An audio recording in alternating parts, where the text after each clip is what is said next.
Bom dia! Começando o Despertando com Dharma, mais quinta-feira. Por isso eu vivo a dizer: bonito, ela finge que me ama e eu finjo que acredito. Bom dia, Isis. Bom dia, Mauro. Oi, Fabiola. Começando mais Despertando com Dharma. Bom dia, Ana Tereza. Oi, Paty. Que bom que conseguiste entrar hoje. Oi, Rosa, Maria. As duas irmãs já entram juntas, né? Oi, Rosana, Adriana. Oi, Maninha, minha irmã Ilka, a Kika. Bom dia, Silvia. Bom dia, Rúbia. Rosali, Marisa. Olha só, a galera chegando a 1000, né? Ficam só esperando para dar o clique no botãozinho ali. E aí, começando com a música Falso Amor Sincero, Nelson Sargento. É espetáculo. É, isso aí. Que bom, Paty. Que bom que tu conseguiu entrar. E aí, Marisa, tá tudo bem? Tá tudo certo lá? Espero que sim. Me manda notícias depois. Ou agora, como quiser. Olá, Maria Júlia. Ateliê da Beleza da Carla. Que legal. Esse ateliê de beleza, Carla, é onde? Que cidade fica? Bom dia, maninha. Nelson Sargento, né? Foi há pouco. Samba de raiz, assim, é espetacular. Tudo. Tá no hospital? Tá. Em Passos, Minas Gerais. Olha aí, ó. Então, quem tá aí de Passos, Minas Gerais, ateliê da Carla. Que legal, Carla. Como é que tu chegou até o Despertando com Dharma? Não faço ideia onde fica essa região de Passos. Bom dia, Maria. Que bom, hein? Chegando lá em Minas, tem a Cláudia também, que é de Minas, que é minha aluna, que é de Pratápolis. Pratápolis, isso. Então tá, ela finge que me ama, eu finge que acredito. É o que o nosso sargento está dizendo. Tá ótimo. Vamos dar um pause aqui. Ok. Bom dia então a todos, toda a família aí. Úrsula, tudo bem? Que legal. Então a gente está lendo aqui, ó, A Beira do Abismo, tá? Editora Lúcida Letra, encontrando liberdade onde o medo e a coragem se cruzam. Ah, tu é amiga da Cláudia, tá? Perfeito. Aí fechou todos agora, já deu. Oi, Bia, tudo bem? Márcia, bom dia a todas, a todos. Então a gente tá na leitura do livro da John Halifax e começando. Ontem eu fui dar uma palestra lá na CAPS, né, Atenção Psicossocial de Estrela, que é uma cidade que fica pertinho daqui, fica colado em Lajeado, quem não conhece. É só atravessar a ponte, tá em Estrela. E aí era sobre isso, assim, sobre essas pessoas que são cuidadoras, né? E essas pessoas cuidadoras sofrendo tudo isso que ela fala aqui no livro. Então foi possível colocar em prática, assim, muita coisa que ela fala no livro eu já trouxe para minha fala, né? Então à medida que tu vai estudando, tu vai trazendo novidades. Então foi uma fala de 2 horas muito legal entre os psicólogos, psiquiatras, enfermeiras, assistente social, recepcionista. Muito bacana, assim. É legal de tu levar o Dharma, levar a prática, levar esses ensinamentos assim e tentar dar um alento, dar um cuidado para essas pessoas. Nós paramos aqui na página 23. O conceito budista de coordenação interdependente, né? Vou botar um pedacinho do parágrafo aqui para entender. Também me trouxe uma nova maneira de ver o mundo, de ver as intrincadas conexões entre coisas aparentemente separadas. O Buda explicou esse conceito desta maneira: isto é porque aquilo é. Isto não é porque aquilo não é. Isto acontece porque aquilo acontece. Isso deixa de existir porque aquilo deixa de existir. Ao olhar para uma tigela de arroz, vejo sol e chuva, fazendeiros e caminhões dirigindo nas estradas. Esse tema aqui foi o tema ontem à noite. Nós temos uma comunidade da arquitetura da mente. Quem quiser entrar, chama aí. Um direct que a gente explica como é que funciona. E ontem nós discutimos sobre isso. Foi sensacional. Assim, foi 1 hora. Depois teve até a roda de viola, porque o Solon, que é músico, puxou o violão e tal. Mas a gente discutiu sobre essa passagem aqui do Buda, que já era uma discussão da comunidade da semana passada. Todas as quartas a gente se reúne, quarta-noite. E foi sensacional, foi muito bacana mesmo. Aí eu aprofundei um pouquinho a visão do Thich Nhat Hanh sobre tomar partidos, posicionamentos. Genial, assim, foi genial a visão dele, genial. Então é isso. Em certo sentido, uma tigela de arroz é um sistema. Logo depois de iniciar meus estudos sobre o budismo, comecei a explorar a teoria dos sistemas, que é uma maneira de ver o mundo como uma coleção de sistemas, mas interrelacionados. Cada sistema tem um propósito. Por exemplo, um corpo humano é um sistema, cujo propósito, no nível mais básico, é permanecer vivo. Todas as partes do sistema devem estar presentes para que ele funcione da melhor maneira possível. Sem que um coração, cérebro ou pulmões funcionem, morreremos. A ordem na qual as peças são organizadas é importante, não se pode trocar os órgãos de lugar. Os sistemas variam do micro ao macro, do simples ao complexo.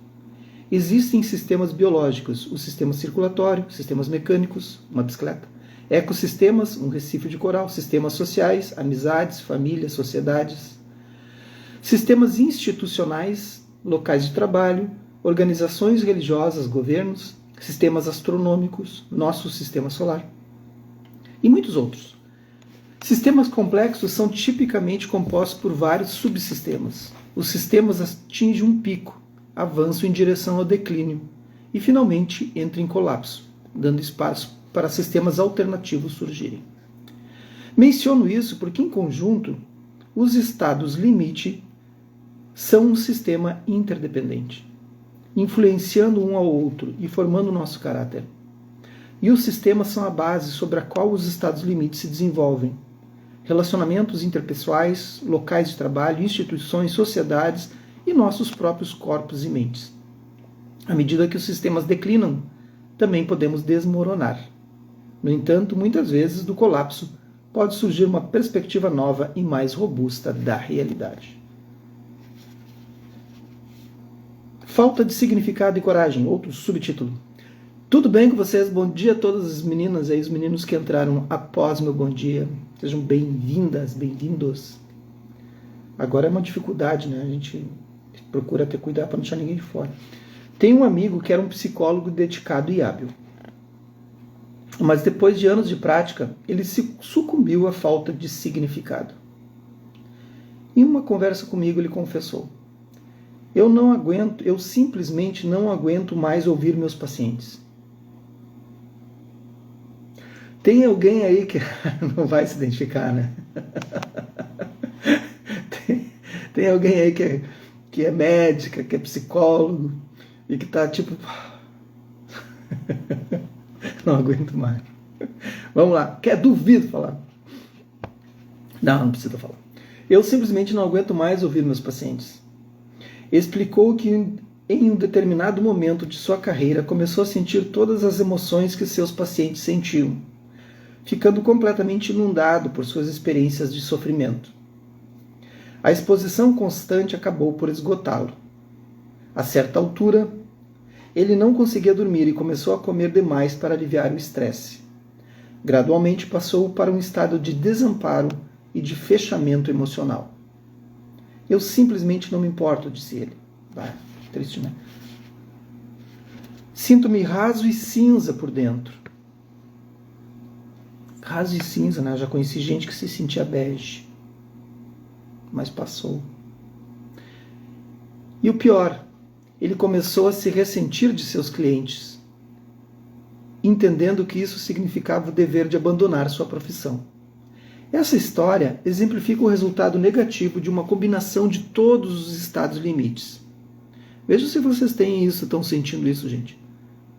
Quando o altruísmo se torna tóxico, a empatia leva à angústia empática. O respeito entra em colapso sob o peso da sensibilidade e da falta de significado e se transforma em desrespeito, com a perda da integridade. Por fim, o envolvimento leva ao burnout. Sensacional, né? Entender os cinco estados limites que ela fala quando eles desmoronam. Eles não desmoronam um só, desmorona todos.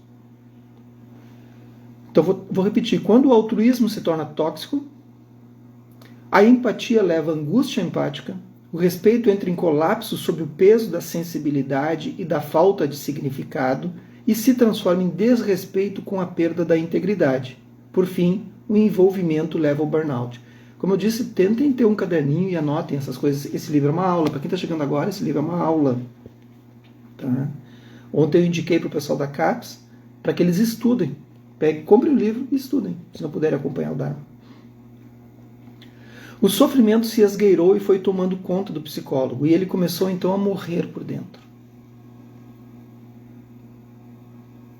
Ele não conseguia mais absorver e transformar a dor e encontrar significado em seu trabalho e em seu mundo. Meu amigo está bem longe de estar sozinho em seu sofrimento. Muitos cuidadores, pais e professores me confidenciaram sentimentos semelhantes. Parte do meu trabalho tem sido tratar da devastadora epidemia de falta de significado, que leva a um déficit de compaixão nas pessoas que supostamente deveriam cuidar de outras. Isso aconteceu muito agora com a pandemia, né? Tenho outra amiga, uma jovem nepalesa, que desafiou as probabilidades e transformou a adversidade em força. Pasang Lhamo Sherpa Akita, uma das maiores alpinistas do país, estava a 1 hora de caminhada do acampamento base do Everest em abril de 2015, quando ocorreu o terremoto de 7,8 na escala não lembro que escala é? Richter? Não? Aqui não diz. Ela ouviu a avalanche estrondosa que matou muitos no nosso acampamento base. Imediatamente partiu para ajudar, mas tremores subsequentes obrigaram-na a retornar. A casa de Pasang, em Katmandu, havia sido destruída pelo terremoto, mas ela e o marido, Tora Akita, entenderam que tinham que responder às perdas de vidas, lares e meios de subsistências que muitos no Nepal estavam enfrentando. Eu poderia ter sido morta no acampamento base do Everest, disse Pasang, mas eu estava segura, sobrevivi. Tinha que haver alguma razão para eu ter sobrevivido. Disse ao meu marido, temos que fazer algo pelas pessoas que estão com problemas. Em Katmandu, Pasang e Tora começaram a organizar os jovens e contrataram caminhões para levar arroz, lentilha, óleo, sal e lonas para as pessoas em Sindhupal Chowk, região do epicentro do terremoto. Ela estava voltada às semanas... Não. Ela voltava todas as semanas à região de Gorkha, com telhas de latão, tendas, remédios e mais lonas para os sobreviventes em várias aldeias. Contratou a população local para fazer novas trilhas por sobre e através dos deslizamentos de terra, que haviam destruído os caminhos existentes. Empregou centenas de moradores para levar comida e suprimentos para pessoas completamente isoladas pelos danos causados pelo terremoto e que teriam que enfrentar a estação das monções sem comida e sem abrigo. Pasang estava agindo por altruísmo, um estado limite que poderia facilmente se transformar em dor. Porém, ao falar com Pasang durante seus meses de serviço intensivo após o terremoto, nunca detectei nada, nem em sua voz, além de boa vontade, energia e dedicação ilimitadas. Ela também expressava uma tremenda sensação de alívio por ela e o marido terem sido capazes de ajudar. Meu amigo psicólogo ultrapassou o limite e nunca encontrou o caminho de volta. Bah, que triste, né? Minha amiga nepalesa estava na melhor beirada de sua humanidade. Como é que algumas pessoas não são derrotadas pelo mundo e extraem ânimo do profundo desejo de servir? A gente tem que ter muito cuidado, né? Quando o altruísmo ele se transforma em uma coisa assim, quase como uma bengala. As pessoas precisam ajudar, né? Eu conheço muita gente assim. Se torna uma coisa doentia. Acho que a chave é a compaixão. O psicólogo havia perdido sua conexão com seu coração compassivo. O burnout havia amortecido seus sentimentos. O cinismo lançou uma profunda raiz. Pasang, no entanto, foi capaz de permanecer enraizada na compaixão e deixou que esses sentimentos orientassem suas ações. Cheguei à compreensão de que a compaixão é a maneira de permanecermos aterrados e firmes, sem escorregarmos da beirada do abismo. E quando de fato caímos, a compaixão pode ser a saída do pântano. Quando aprendemos a reconhecer os estados limites em nossas vidas, podemos nos sustentar no limiar da mudança e contemplar uma paisagem abundante em sabedoria, ternura e bondade humana básica. Ao mesmo tempo, podemos ver um terreno desolado de violência, fracasso e falta de sentido.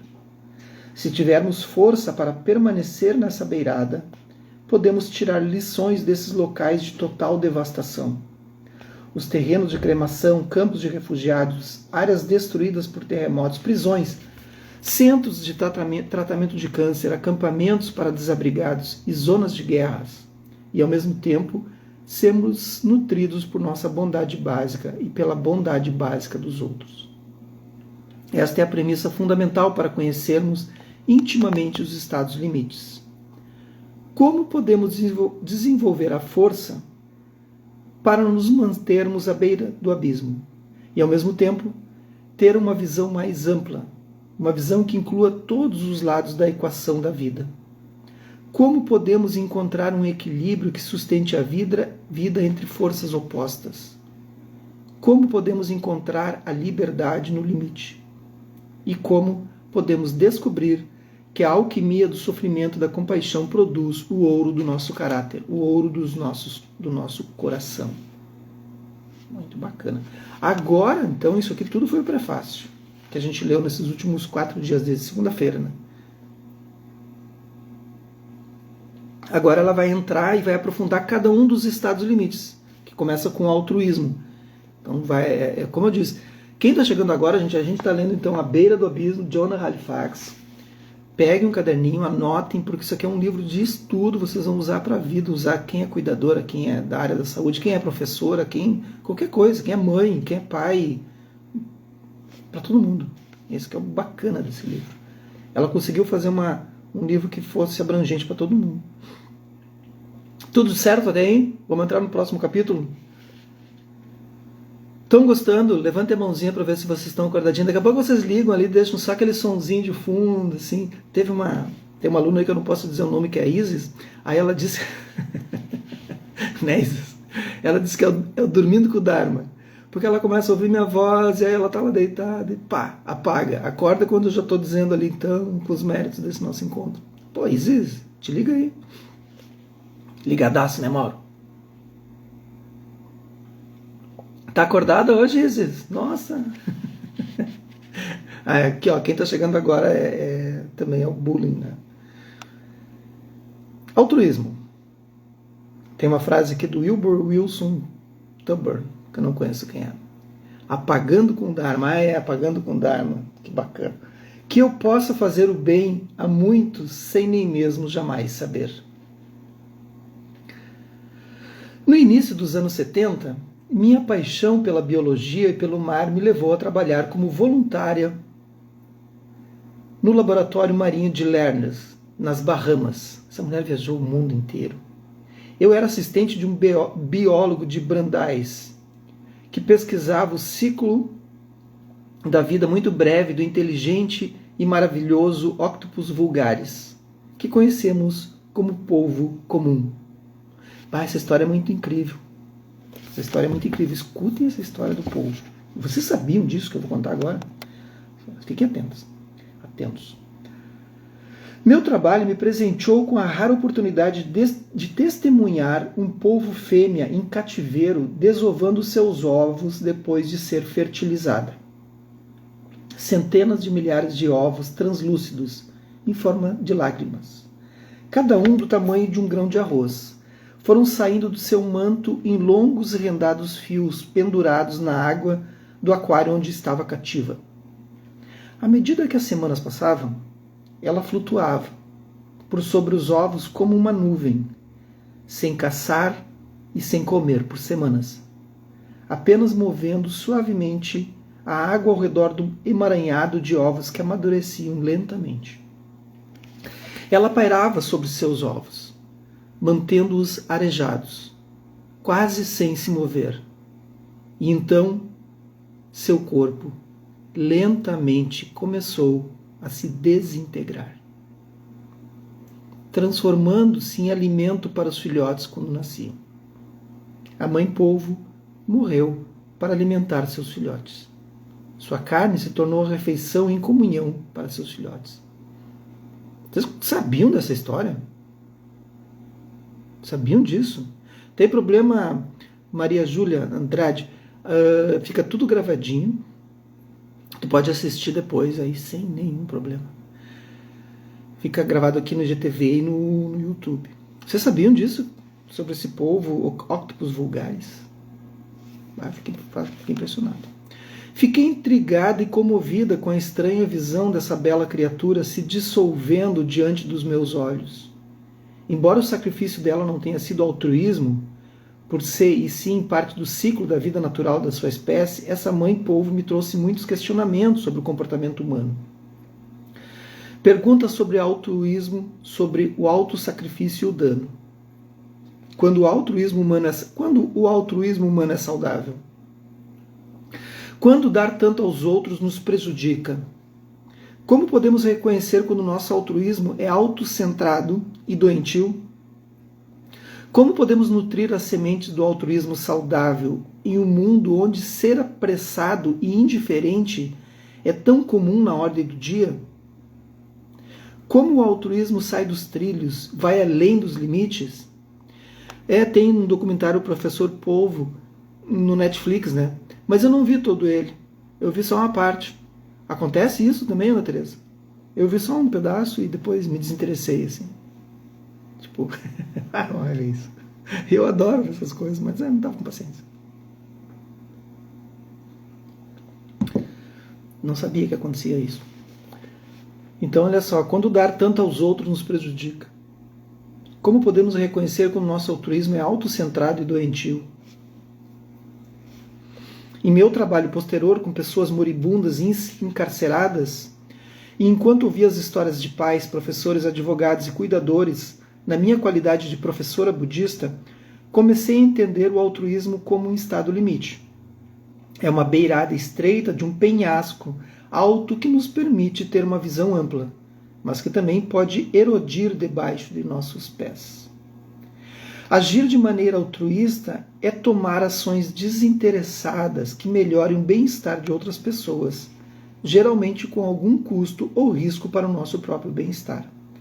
Quando somos capazes de permanecer firmes no altruísmo, nos encontramos com o outro sem a sombra da expectativa e sem que haja armadilhas entre nós e os outros. Aquele que recebe a nossa bondade pode descobrir a confiança na bondade humana. E nós mesmos somos enriquecidos pela bondade de dar. No entanto, quando nossa segurança física e emocional está em risco, pode ser desafiador manter os pés plantados em terra firme. Então cuidem vocês aí que estão lidando com o altruísmo. Não, eu preciso ser altruísta porque venho de uma religião assim, assado, ou não sei o que lá. Vejam o estado patológico que pode virar. Podemos ajudar de uma maneira que acaba minando as nossas próprias necessidades. Podemos prejudicar inadvertidamente aqueles que estamos tentando ajudar, desempoderando-os e privando-os de seu protagonismo. Eu acho incrível isso, que a gente tem que deixar que a pessoa seja protagonista da sua própria vida. Às vezes muita gente me pede ajuda, né? E aí eu avalio. Não, tem casos que tu tem que deixar que a pessoa tome uma atitude. Ela precisa se movimentar, ela precisa tomar um passo. E podemos até parecer altruístas, mas nossa motivação não é bem fundamentada. Essas são formas do altruísmo patológico, como exploraremos a seguir.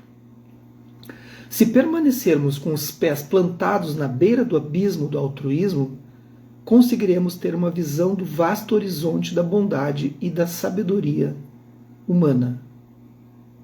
Da bondade e da sabedoria humanas. Aqui tem um problema de plural. Desde que evitemos cair no pântano do egoísmo e da carência. E se, em algum momento, nos encontrarmos presos nesse pântano, nossa luta não precisa ser em vão. Se pudermos trabalhar com nossas dificuldades, nos sentiremos compelidos a descobrir como fomos parar lá e como podemos evitar cair de novo. Também podemos receber uma boa lição de humildade. É um trabalho árduo, mas um bom trabalho que fortalece o caráter e nos ajuda a nos tornarmos mais sábios, mais humildes e mais resilientes. Então amanhã a gente vai ler A Beira Mais Elevada do Abismo. Certo? Vamos para a nossa prática, então. Quem está chegando agora pela primeira vez aqui no Despertando, a gente sempre nos últimos 5 minutos a gente faz uma praticazinha. Bem simples, não precisa se preocupar. Então quem nunca praticou, quem já praticou já se coloca na postura. Tem muitos que eu sei que continuam depois. Tem outros que continuam na comunidade de Arquitetura da Mente junto com a monitora Fabiola Colombo. É só fazer parte da comunidade que daí medita junto com ela às 7 horas. Ok? Então vamos lá. Se ajeitar? O mais importante são as costas eretas. Imediatamente o corpo vai relaxando. Inspirem profundamente pelas narinas. E soltem pela boca num suspiro longo.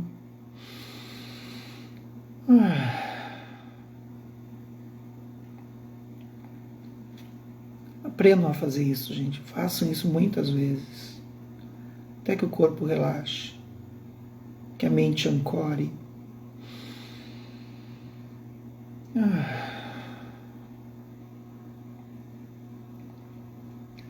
Que dê essa sensação de paz para que a gente comece esse estado de observação.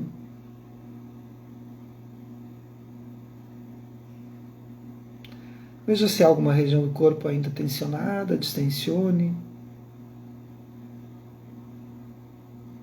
Solte.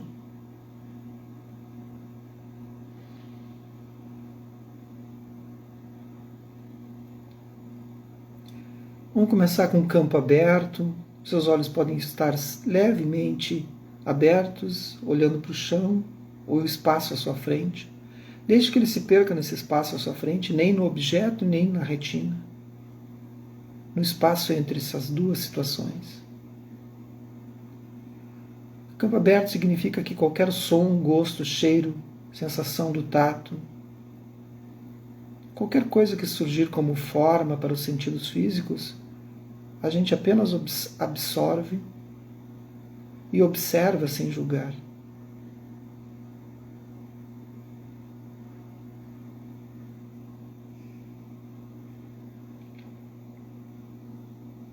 Qualquer som que surja é um som, sem gostar ou não gostar, sem darmos significado a eles. Qualquer coisa que surja no espaço da mente, sem questionarmos, sem criarmos histórias.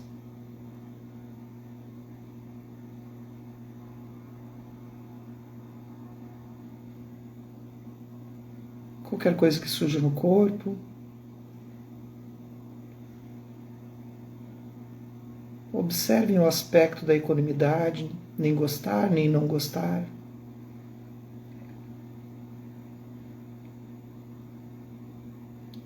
Observem a Nitya, impermanência.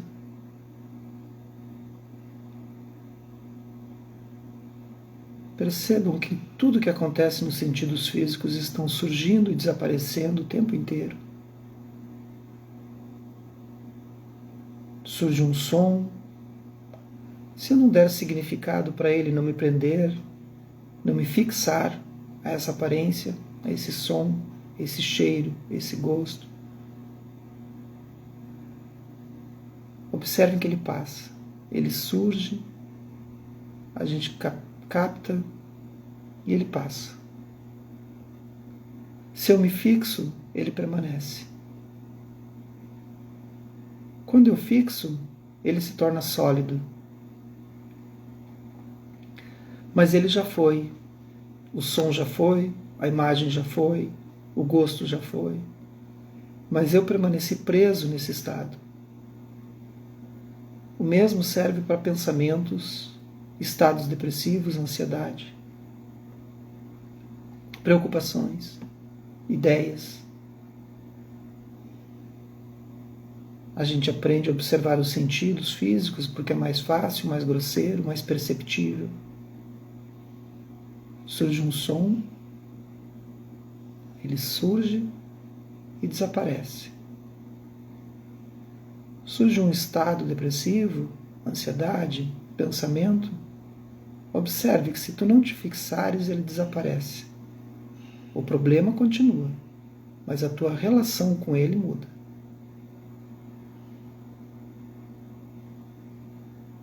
Observe ao longo do dia se tu consegue achar qualquer coisa que seja permanente.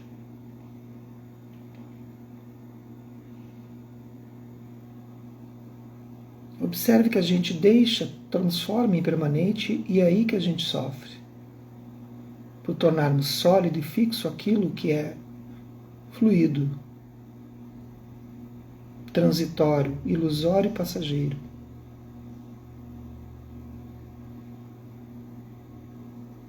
Observe a sua respiração, o ar entrando e saindo. O ar que entra. O ar que sai.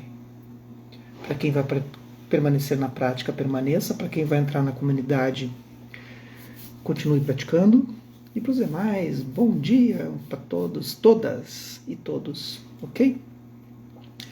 Que os méritos desse nosso encontro e dessa nossa prática se expandam e toquem a todos. Que nós possamos nos tornar um caminho iluminado. Uma boa quinta-feira e até amanhã, se a impermanência permitir.